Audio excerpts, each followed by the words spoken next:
예. 베드로 후서는 베드로 사도가 순교하기 직전에 AD 68년 로마의 네로 황제 때 박해 때 68년까지 지속이 됐는데 그때 바울과 함께 순교를 했어요. 그래서 베드로 전서 후서는 순교하기 전에, 그러니까 베드로 후서가 뒤에 이제 기록이 되었는데 순교하기 직전에 기록된 것으로 이렇게 추정이 됩니다. 오늘 1절을 보니까 예수 그리스도의 종이며 사도인 시몬 베드로, 우리 하나님과 구주 예수 그리스도의 의를 힘입어 동일하게 보배로운 믿음을 우리와 함께 받은 자들에게 편지한다. 그렇게 이야기를 하고 있습니다.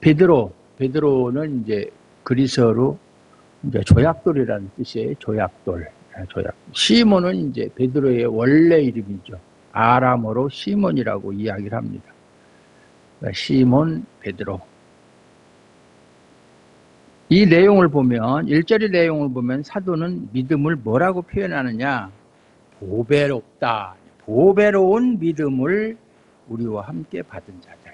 이렇게 믿음을 보배로운 믿음이다. 보배로 표현하고 있는 믿음이 보배다. 예. 이것을 보면 사도에게는 믿음이 그토록 귀한 것이었다라는 것을 알 수 있어요. 믿음이 보배다. 보배라는 가장 귀하게 여기는 거잖아요. 그러니까 이제 베드로 사도에게 있어서 믿음은 무엇과도 비교할 수 없고 무엇과도 바꿀 수 없는, 견줄 수 없는 보배다라는 것을 알 수가 있어요. 그렇다면 사도 베드로는 그렇게 이야기를 했는데 우리는, 저와 여러분은 믿음을 어떻게 대접하는가, 어떻게 생각하는가? 정말로 베드로 사도가 오늘 본문에서 말하는 것처럼 보배로 여기고 있는가? 믿음을 보배로 여기고 있는가? 한번 자기 자신에게 한번 질문을 해보세요. 나는 믿음을 이 세상 무엇과도 바꿀 수 없는, 무엇보다도 귀한 보배를 여기고 있는가? 믿음, 복음성가 가사에도 믿음만이 능력이라 하시네, 믿음만이 생명이라 하시네, 이런 노래도 있는데, 복음성가도 있는데, 정말로 이 세상 무엇보다도 나는 믿음을 가장 귀한 것으로 여기는가?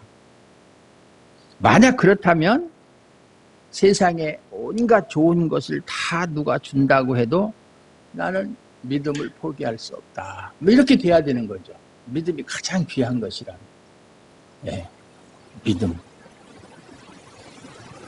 그렇지만은 그것은 믿음이 귀한 것이 아니라 믿음의 결과가, 믿음이 주는 그 결과가 내 마음에 드는 것이기 때문에 보배로운 믿음이다. 그렇게 이야기할 수도 있어요. 믿음 자체가 아니라 믿음이 주는 어떤 결과. 예. 그러니까 믿음을 보배로 여겨야 되죠. 믿음 자체를. 믿음이 나한테 어떤 유익이 있느냐, 무엇을 가져다 줄 수 있느냐, 이런 거 따지지 말고 믿음 자체가 나한테는 정말로 귀한 보배다. 여러분 그렇게 생각하고 있어요? 네? 정말 난 믿음을 포기해라 그러면 차라리 죽는 게 낫다. 자유를 달라. 그렇지 않으면 나에게 죽음을 달라. 이런 유명한 말도 있잖아요. 자유. 자유보다도, 빵보다도, 생명보다도 더 귀한 것이 있다면 그것은 바로 믿음이다. 그런 믿음이 있어야 돼요. 그것이 없으면 믿음이 있다라고 말할 수가 없어요. 그런데 지금 내가 현재 큰 고난을 겪고 있어요. 환경이 나를, 여러 가지 어렵고 힘든 환경이 나를 에워싸고 나에게 고통을 줍니다. 그런데도 불구하고 믿음이 나한테 전혀 도움이 되지 않는 거예요. 뭔가 환경을 개선해 준다거나 뭔가 어떤 문제를 해결해 준다거나 이런 게 없어요. 전혀 어떤 영향을 미치지 못했을 때 그래도 믿음을 보배롭다. 그래도 나는 믿음이 가장 귀한 보배다. 그렇게 고백할 수가 있느냐. 그 말이에요. 그래도. 그러니까 믿음이 아까 얘기한 대로 믿음이 나한테 어떤 유익을 주기 때문에 보배롭다고 하는 것이 아니라 어떤 환경에서도 아무리 내가 환경이 어렵고 힘들고 내가 지금 죽기 일보 직전까지 왔다 할지라도 나는 믿음이 가장 보배롭다고 여긴다. 진심으로. 그럴 수가 있느냐 그 말. 그래야 된다 그 말이에요. 그래야 된다. 근데 그게 뭐 의지로 되는 것은 아니죠. 오늘 베드로 전서도 마찬가지지만 베드로 후서, 베드로 전서는 이제 보고 박해를 이제 시작이 될 것인데 거기에 대해서 대비하기 위해서 쓴 서신이라고 제가 말씀을 드렸죠. 어쨌든 베드로 전서도 그렇고 후서도 그렇고 그 1차 독자가 누구냐면 초대교회 신자들이에요. 그렇죠. 초대교회 신자들, 그리스도인들. 당시 초대교회의 성도들의 형편이 어떠한지는 뭐 베드로 전서를 설교할 때 이미 말씀드렸어요.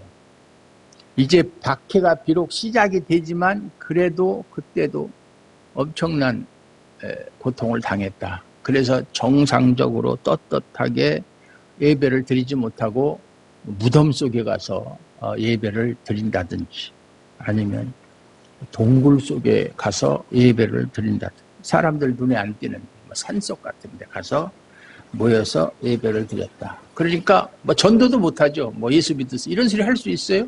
그것이 발각이 되면 아, 이 사람 예수 믿는 사람이구나. 그렇게 해서 신고를 하게 되면 처벌을 받고 재산을 몰수당하고 또 국외로 추방당하고 심지어는 뭐 목숨을 잃는 그런 일들이 있었기 때문에 그때의 상황은 지금 우리가 생각하는 것으로는 짐작이 안 간다. 지금도 그런 상황이 있다면 과연 몇 사람이나 신앙생활을 할 수 있을까? 이건 생명하고 바꾸는 얘기예요. 그런 사도들에게 신자들의 믿음을 굳게 하고 위로하고 힘을 얻게 하려고 쓴 서신이 베드로 전서, 베드로 후서다. 그런 얘기. 그러면 보통 그런 경우에 있는 사람들에게 위로를 주려면 어떻게 합니까? 지금 비록 여러분들이 그런 고통 가운데 있지만, 환난 가운데 있지만 조금만 참고 견디면 하나님께서 분명히 좋은 세상을 주실 것이다. 이것이 위로가 되는 말씀이잖아요. 조금만 참아라. 조금만 참아라. 이거 오래 안 간다. 뭐 이렇게. 그런데 사도는 그런 말을 하질 않아요. 조금만 참으면 좋은 세상이 올 것이다. 그동안의 모든 고난과 고통과 환난을 다 보상받을 것이다. 이런 얘기를 하질 않아요.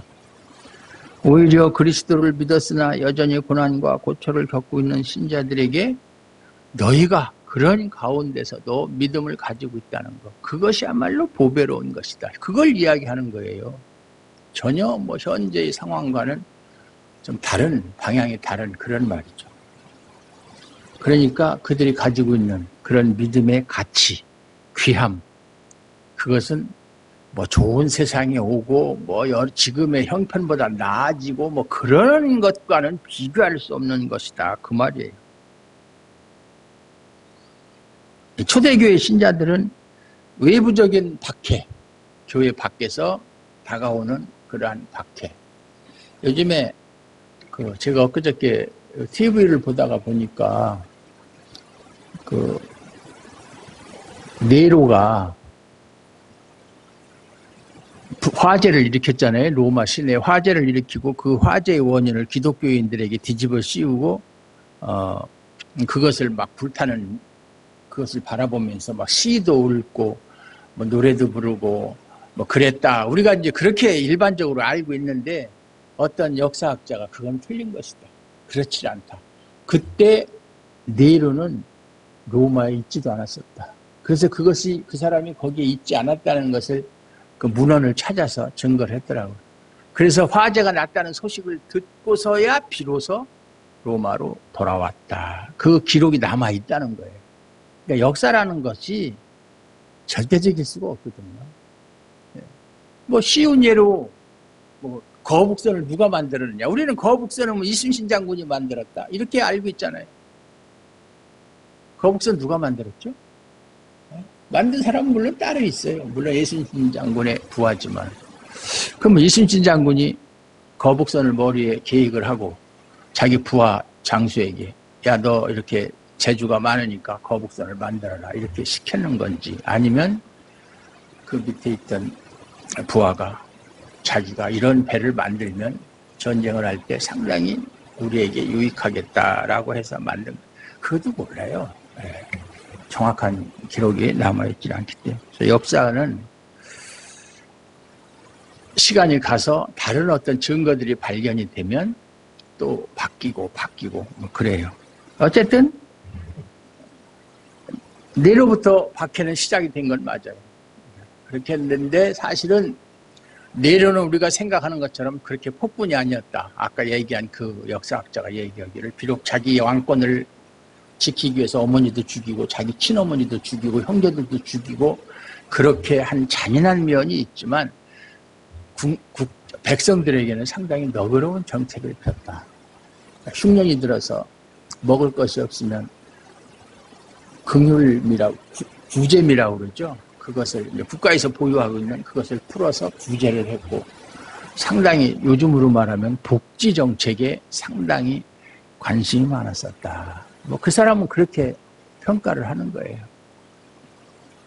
그러니까 어느 왕이든 공이 있고 과가 있듯이 그냥 일방적으로 나쁜 놈, 나쁜 사람 뭐 그렇게 몰아붙이는 것은 옳지 않다. 그리고 기독교를 박해했다. 화재의 사건을 뒤집어 씌워서 그 당시 화재가 나가지고 60%가 다 소실이 됐어요. 그런데 그것도 만약에 네로가 화재의 주인공이라면 네로가 가장 귀하게 여기는 소장품들이 있었다는 거예요. 그걸 사전에 다 빼돌렸을 거 아니냐. 자기가 불을 질렀다면 중요한 거, 자기가 아끼는 것은 다 빼서 딴 데로 돌려놓고 나서 불을 질렀는데 그게 다 타버렸다는 거예요. 네로가 주범이 아니라는 얘기죠. 그러니까 그렇게 주장을 하더라고요. 그게 맞는지 안 맞는지 그건 저는 모르겠어요. 그런 학설도 있다. 어쨌든 기독교인들이 그 당시에 박해를 받은 것은 그건 사실이다. 그건 뭐 성경이 증거하고 있는 거니까. 말씀을 드린 것처럼 여러 가지 고난과 고통에 직면해 있었다. 그 당시 그리스도인들은. 사도는 그런 처지에 있는 신자들의 믿음을 굳게 하고 위로하고 힘을 얻게 하려고 이 서신을 쓴 것이다. 초대교회 신자들은 외부적인 박해뿐만 아니라 교회 내부적인 문제로도 큰 혼란을 겪고 있었어요. 그러니까 밖에서는 박해, 교회 내에서는 또 여러 가지 혼란. 그것은 뭐 교회는 어느 시대를 막론하고 교회는 다 겪고 있는 문제예요. 외부적인 문제가 없으면 내부적인 어떤 혼란, 그런 거. 그것은 뭐 교회라면 다 겪는 문제, 심각한 문제들이죠. 지금도 큰 교회에 가보면 얼마나 많은 문제들이 있는지 몰라요. 참 젊은 나이에 교회를 개척을 해서 큰 교회로 이루었는데 자기는 이제 은퇴를 하고 후임을 세웠는데 그 후임을 잘못 세워가지고 교회가 갈라지고 서로가 싸우고 그냥 뭐 한쪽에서 예배드리고 있는데 설교하고 있는데 한쪽에서 찬송 부르고 있고 방해하는 거죠. 방해. 그게 그리스도인들로서 할 수 있는 행동들이에요. 심지어는 설교하는 목사를 올라가서 멱살을 잡고 끌어내리기를 않나. 심지어는 목사가 자고 있는데 밤에 몰래 침입을 해서 폭행을 하지 않나. 그게 교회에서 일어날 수 있는 일이에요. 말도 안 되는 얘기죠. 세상 사람들에게서도 있을 수 없는 참 쌍스러운 얘기라면 그 양아치들이나 하는 짓이지. 조폭들도 그렇게 하진 않아요. 조폭도. 그래서 우리는 초대교회가 겪었던 똑같은 문제 속에 있는 교회가 과연 어떤 믿음에 있어야 하는가, 어떤 믿음을 가지고 있어야 그런 문제를 다 헤쳐나갈 수 있는가, 그거를 이 서신서를 통해서 우리가 배워야 돼. 그 베드로 후서는 교회 내에서 발생한 문제와 연관된 서신이에요. 베드로 전서는 교회 밖으로부터 오는, 밖에서 교회로 오는 박해. 베드로 후서는 교회 안에서 발생하는 문제. 그리스도를 믿는 믿음 안에 있는 신자를 흔들고 유혹하고 요동하게 하는 문제들이 과연 무엇이냐? 교회 내의 문제가 과연 무엇이냐? 어떤 문제가 교회 내의 문제들이냐? 그리고 그러한 문제들에 대항하여 어떻게 해야만 그 문제를 해결할 수 있느냐? 그 방법은 믿음에 굳게 서는 것밖에 없다. 믿음밖에 없다. 그래서 보배로운 믿음이라고 이야기를 하는 거예요. 우리 성도들이 그리스도를 믿음에도 불구하고 자기 딴에는, 자기 생각에는 나는 예수 그리스도를 정말로 진실로 믿고 있다. 예수 그리스도만이 나의 전부다. 나의 보배다. 이렇게 믿고 있음에도 불구하고 어렵고 힘든 환경이 닥쳤을 때 그 믿음이 나를 도와주지 않을 때, 어떤 문제가 해결되지 않을 때 과연 내가 가지고 있는 믿음이 정당한 믿음이냐, 그러니까 올바른 믿음이냐, 아니면 잘못된 믿음이냐, 여기에 대해서 의심할 수가 있어요. 내가 가지고 있는 믿음이 이게 올바른 믿음이라면, 하나님이 인정하는 믿음이라면 왜 하나님이 이런 나를 이렇게 이런 환경 속에서 빨리 구해주지 않는가? 왜 도움의 손길을 주지 않는가? 이런 의심이 생길 수 있다. 왜냐하면 믿음이 있다고 생각하는 사람은 그 믿음이 자기 삶의 환경을 좋게 해줄 것으로 기대하고 있었는데 전혀 그런 결과가 생기지 않으면 당연히 의심할 수밖에 없다. 그 말이에요. 여러분도 그런 경험 했을 거예요. 또한 당시 초대교회에는 다른 믿음, 갈라디아서에 보면 바울이 그랬죠. 다른 복음은 없나니 누구든지 하늘에 있는 천사나 하늘에서 천사가 와서 복음을 전한다고 해도 다른 복음, 내가 너희에게 전한 복음 외에 다른 복음을 전하면 저주를 받을지어다 그랬어요. 그런데 그 당시 초대교회 때는 고린도 교회도 그랬고 에베소서 교회도 그랬고 갈라디아 교회도 그랬고 이 다른 복음을 전하는 거짓 선생들이 많이 있었다 이 말이에요. 그 바울이 교회를 세워요. 그래서 복음을 전해서 교회를 이제 어느 정도 자리가 잡히면 그 한 곳에서 계속 목회를 하는 게 아니라 적당한 후임자를 세워놓고 다른 곳으로 가요. 그럼 그 때를 기해서 거짓 선생이 그 교회를 침투해 들어오는 거야. 너희가 바울한테 배운 거 잘못 배운 거야. 그 틀린 거야 그거. 그거 믿고 따르면 구원 어림도 없어. 그러면서 물론 예수를 믿고 구원을 받는다는 말이 틀린 말은 아니다. 그러나 예수를 믿는다는 것도 좋은 얘기지만 예수를 믿고 구원을 얻으려면 반드시 뭐냐?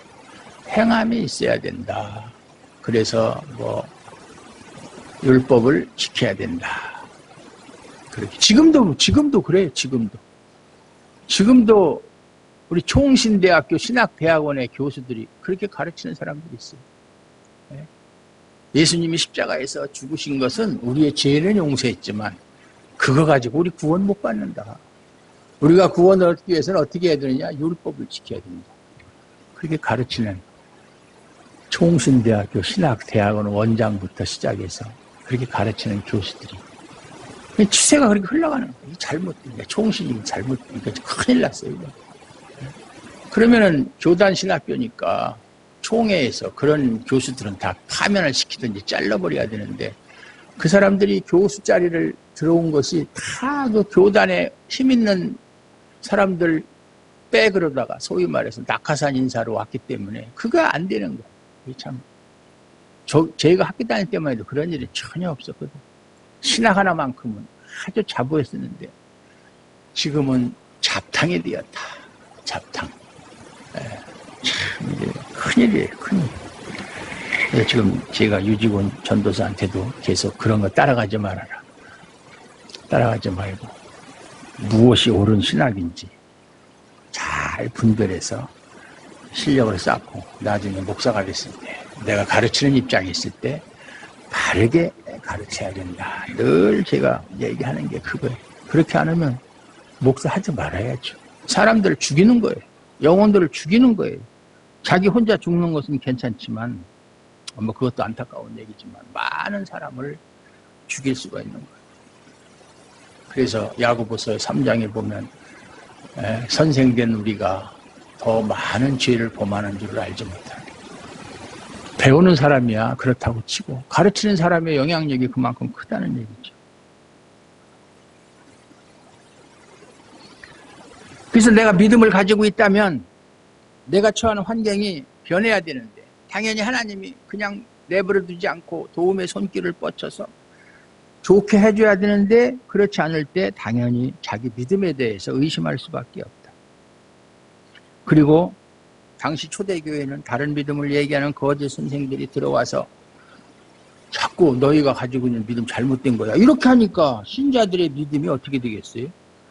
훼손될 위기에 있었다. 아 그래? 내가 지금까지 믿고 있는 게 잘못된 건가?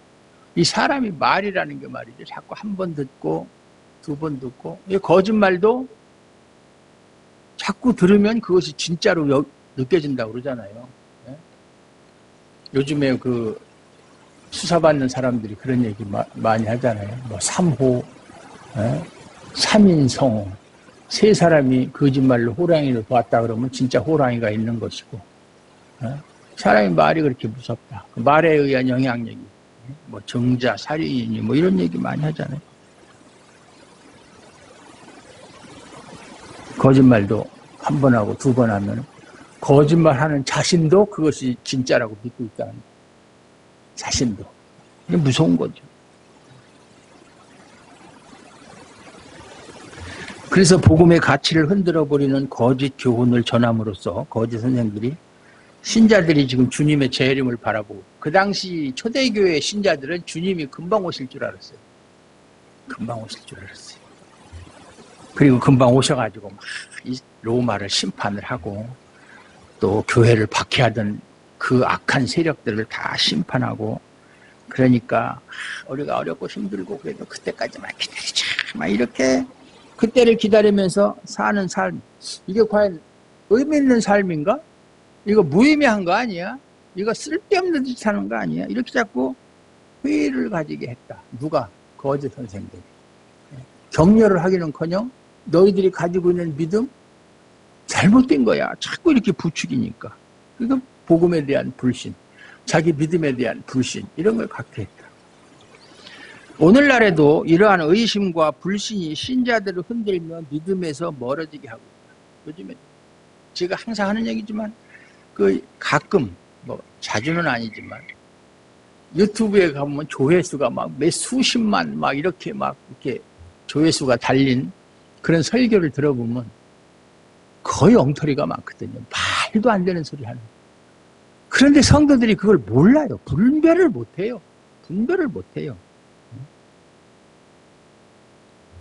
물론 뭐 그 중에 좋은 설교도 있긴 있지만 그건 아주 극소수고 대부분은 다 안 들으니만도 못한 설교들이 많이 있다. 그런 것을 너무 그렇게 조회수 보고 그 목사님이 어쩌긴 외적인 조건 저 목사님은 뭐 서울대를 나오고 뭐 미국 유학 가서 다 쓸데없어요. 그거 제가 항상 하는 얘기지만 제가 가장 지금까지 설교를 해서 존경하는 목사는 중학교밖에 안 나오는 목사님이었어요. 저 대구 지금 저 김서택 목사가 담임하고 있는 대구 그 수성교회인가? 대구 수성교회죠. 김덕신 목사님이라고 총회장까지 하셨던 분인데 그분은 중학교밖에 안 나왔어요. 설교를 누구도 따라갈 수가 없어요. 기필히. 그 소용없는 거예요. 박사학위 10개. 총신 교수들은 다 박사학위 없나요? 다 미국 유학 가가지고 유명한 신학교에서 박사학위 받은 사람이 그런 소리를 하는데 예? 그런 외적인 조건을 보고 판단을 하면 안 돼요. 그러니까 저 목사님이 하는 소리는 다 옳겠지. 천만의 말씀. 그렇게 생각하면 안 돼요.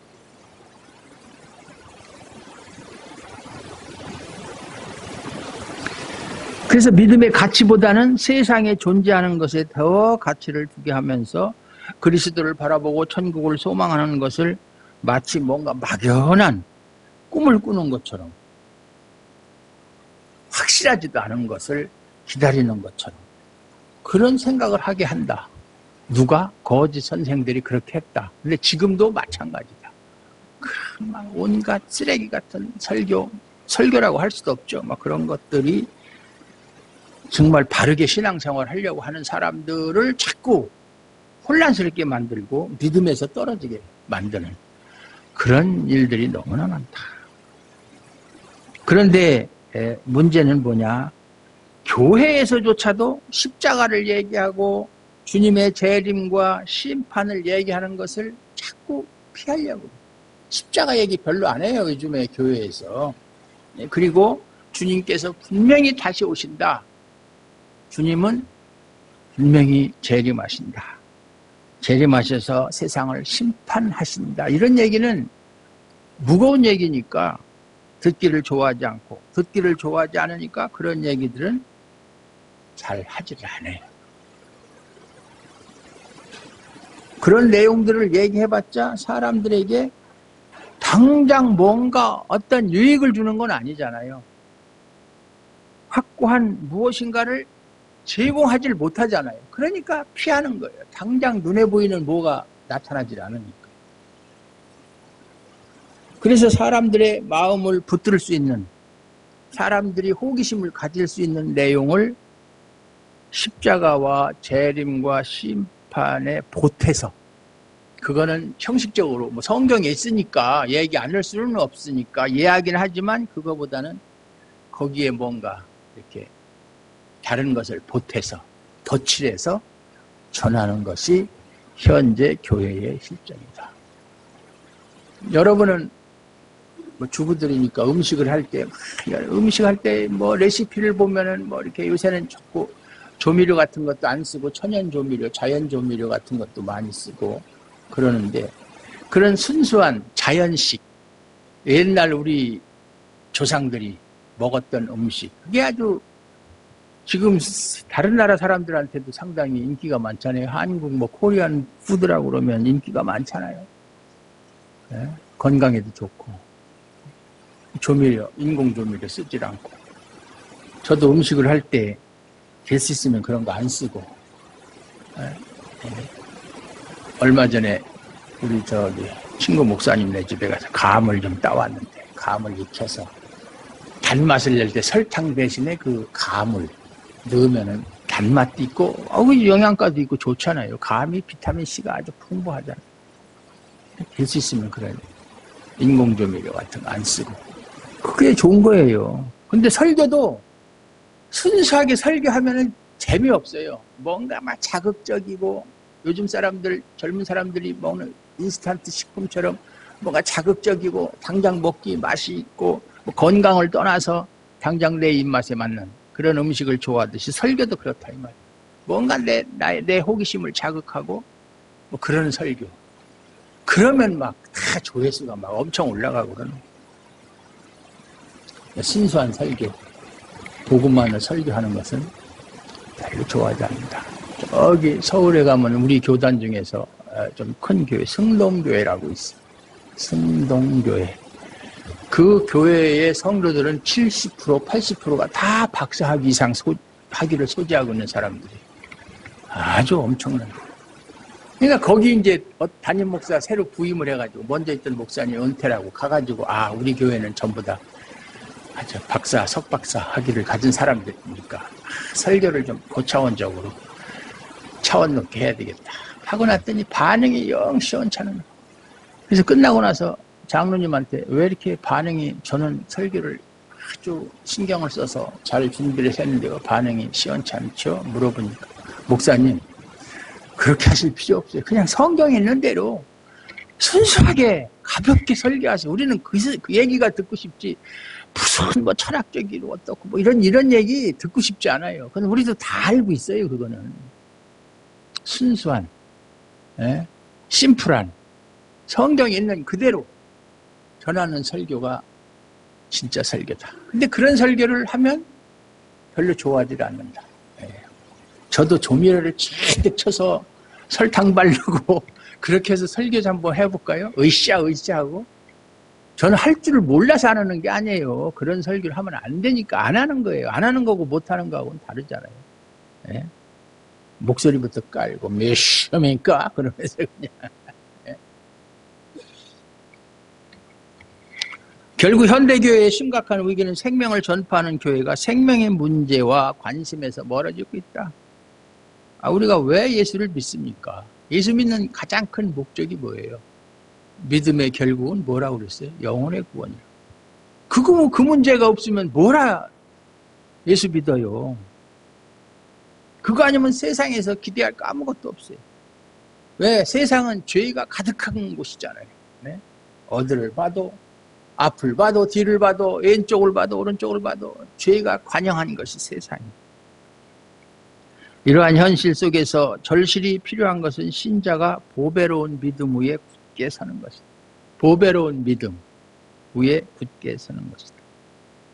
그래서 세상을 향해 죄가 무엇이다, 이런 것은 죄다 라고 증거할 수 있고, 그래서 이러한 세상에서 우리에게 유일한 소망은 그리스도밖에 없다. 그거를 전파해야 되는 거예요. 그게 우리의 사명이에요. 오직 예수. 옛날 종교 개혁자들도 오직 예수.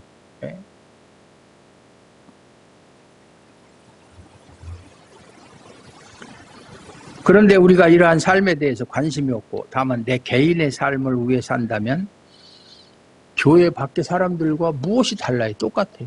아까 학생들 하는 거 보니까 세상 사람들은 자기를 위해서 살잖아요. 자기를 찬양하고 자기의 존재를 위해서. 그건 세상 사람. 근데 우리 성도들은 하나님을 위해서 사는 사람들이잖아요. 그런데 성도들이 자기를 위해서 산다면 세상 사람들하고 똑같은 거죠. 다를 바가 전혀 없어요. 분명한 것은 세상에 죄만 있다는 것이 심각한 것이 아니고 그리스도를 전파하는 삶에 관심이 없고 거기에 마음이 떠나 있으면서도 나는 신자다라고 여기는 교회의 현실이 심각한 위기다, 그 말이에요. 세상은 원래 그런 거예요. 세상에 죄가 관영한 것이 세상이에요. 그건 하나님이 그렇게 말씀하셨잖아요. 사람의 생각의 마음이 어려서부터 악하다. 그런 사람들로 가득 찬 곳이 세상이에요. 근데 그러한 세상 속에서 우리가 그리스도에 대해 관심도 없고 영생에도 관심도 없고 그저 현실적인 문제에만 관심을 가지고 있다면 그것처럼 큰 위기, 그것처럼 심각한 문제가 없다, 그 말이에요. 많은 사람들이 특히 목사들이 교회가 부흥되는 것을 하나님이 기뻐하시는 것이다 이렇게 얘기해요. 항상 새해만 되면 부흥이 목표죠. 그래서 금년에는 몇 가지. 우리 목사들끼리 가끔 모이고 또는 전화를 하면 작년에는 우리 교회가 몇 가정이 등록을 했다. 자랑스럽게 이야기를 합니다. 그게 마치 교회의 본질인 것처럼. 그래서 그것을 위해서, 교회 부흥을 위해서, 그냥 교회 성장을 위해서 모든 노력이라면 물질과 시간과 모든 걸 다 투자를 해요. 그렇다면 과연 이러한 교회가 세상에 무엇을 증거할 수 있겠는가? 이러한 교회가 정말로 가치 있게 여기는 것이 무엇인가? 복음만 전해서 사람만 이렇게 많이 모이면 되는 거예요. 교회의 본질은 진리예요. 진리. 아무리 많은 사람이 모여 있다고 해도 진리 위에 서 있지 않은 교회는 이미 교회가 아닌 거예요. 그걸 아셔야 돼요. 예수님 당시에 보세요. 예수님 당시에 많은 사람들이 예수님을 찾아다녔어요. 예수님이 어디 계시다 그러면 많은 사람들이 예수님을 찾아왔어요. 그냥 아주 인산인해를 이루었죠. 근데 예수님이 그들에게 뭐라고 얘기했어요? 너희가 나를 찾는 것은 하나님 말씀을 사모하는 마음으로 나를 찾아오는 것이 아니라 떡을 먹고 배부른 까닭이다. 오병이의 기적을 통해서 5,000명 되는 사람들을 그냥 다 배불리 먹게 하고 남은 찌꺼기가 12광주리에 남았다 그랬잖아요. 그리고 병든 사람 오면 그 자리에서 고쳐주고, 귀신 들린 사람 내쫓아주고. 그러니까 그것 때문에 오는 거예요. 그게 다 현실적인 문제잖아요. 먹고 사는 문제, 건강의 문제, 이거. 뭐 영생이니, 뭐 하늘나라 이런 건 관심 없어요. 그래서 이제 예수님이 진짜 오신 목적이 뭐예요? 하나님 나라를 전파하기 위해서 오신 거예요. 그 얘기하면 듣기 싫어하는 거예요. 떠나요. 하나씩 하나. 그러니까 나중에 예수님이 제자들한테까지도 너희도 나를 떠나려느냐? 그렇게 이야기를 하셨잖아요. 예수님, 하나님의 아들이신, 하나님이신 예수님이 왔어도 사람들이 예수님을 환영하지 않고 자기 유익을 위해서 예수님을 찾았고 하나님 나라에 대한 말씀을 거부했는데, 그래서 세상에 빛이 왔을 때 어둠이 빛을 싫어해서 빛으로 나오지 않았다고 요한복음에서 말하죠. 하물며 묵상하는 설교, 그건 말할 것도 없죠. 예. 그래서 지금 우리 교단에 있는 그 분당 우리 교회 이찬수 목사님이 짧은 기간에 막 교회가 엄청나게 커져서 뭐 교회를 40개 교회로 나눈다. 그래서 목사들을 선별을 해서 한 사람당 500명씩 빼서 교회를 분립한다. 이렇게 하고, 그러니까 교계에서는 참 그게 너무나 힘든 일인데 과연 참 신선한 충격이다 막 이렇게 하고 그 교회를 칭찬하고 목자를 칭찬하는 그런 말들이 많이 있는데, 어떤 목사님이 그러더라고요. 목사님, 교회를 분립하고 그렇게 하는 거 신경 쓰지 말고요, 복음에 충실하세요. 복음에 충실하면 자동적으로 사람들 줄어들게 되어 있습니다. 복음대로 설교하는 교회는 사람들이 안 옵니다. 그게 성경적인 이야기예요. 옛날에 옥하는 목사님도 그랬어요. 옥하는 목사님. 우리 이제 제가 신학대학원 다닐 때 이제 목사님들 찾아다니고 그랬잖아요. 개혁주의 신학대로 성경대로 설교하고 목회하면 교회 부흥 안 됩니다. 그러니까 자기는 처음부터 교회를 크게 세울 생각이 손톱만큼도 없었는데 교회가 이렇게 커져서 너무 당혹스럽다. 이건 아니다. 라고 이야기를 하더라고요. 이건 절대로 아니다. 교회가 커지는 게 하나님이 기뻐하는 일이 아니다. 내가 정말로 성경대로 했으면 사람들이 이렇게 오지 않았을 것이다. 그런 얘기를 해요. 처음에는 말이죠. 처음에는 사랑의 교회라고 하지 않고 은광교회인가 그랬었어요. 이름이. 그랬는데 처음에는 이제 이 목사님이 미국에서 와가지고 교회를 개척해가지고 11조는 성경적이지 않은 거니까 하지 마세요. 그렇게 가르치니까 성도들이 헌금을 전혀 안 하더라는 거예요. 11조가 아니라 헌금 자체를 안 하더라는 거예요. 교회 재정이 너무나 어려우니까 안 되겠다 싶어서 이제 11조 하라고 하니까 그때는 이제 헌금을 많이 하더라. 그러니까 이제 그걸 자기가 이제 잘못했다는 것이죠. 그렇게 해서는 안 되는 건데 처음 식으로 성경대로 밀고 나갔어야 되는데 현실적인 문제에 부딪히다 보니까 타협을 하게 되더라. 여러분은 그렇게 하지 말아라. 이제 후배들한테 그렇게 이야기를 하더라고요. 성경에 관심을 두고 있는 것이 교회입니까? 아니면은 진리로 오신 그리스도입니까? 성경이, 예수님께서도 말씀하셨죠. 이 성경이 내게 대해서 증거한 것이다. 성경의 핵심은 예수 그리스도예요. 그렇다면 교회가 오직 그리스도를 믿는 믿음 위에 서 있기를 소원하는 것이 당연하고, 진리를 품고 살아가는 것을 교회의 전부로 여겨야 되는 거예요. 그거보다 더 중요한 건 없어요. 우리 교회는 뭐 선교사를 몇 명을 보냈네. 우리 교회는 무슨 뭐 지역사회를 위해서 무슨 일을 했네. 그 자랑할 거 없어요. 물론 그런 일을 하지 말라는 것이 아니라 할 수 있으면 하는 게 좋아요. 그렇지만 자랑할 필요까지는 없어요. 그게 뭐 자랑할 일이에요. 그런데도 불구하고 지금의 교회가 세상을 향해 보여주고 있는 믿음은 참으로 초라하고 보잘것없다. 아무런 힘이 없어요. 세상을 변화시킬 힘이 없어요. 권위도 없어요. 오히려 세상으로부터 비웃음을 사고 있잖아요. 지금 교회 어디 가서 나 목사요 그러면 옛날에 운전하고 집에 가는데 음주 단속을 하더라고요.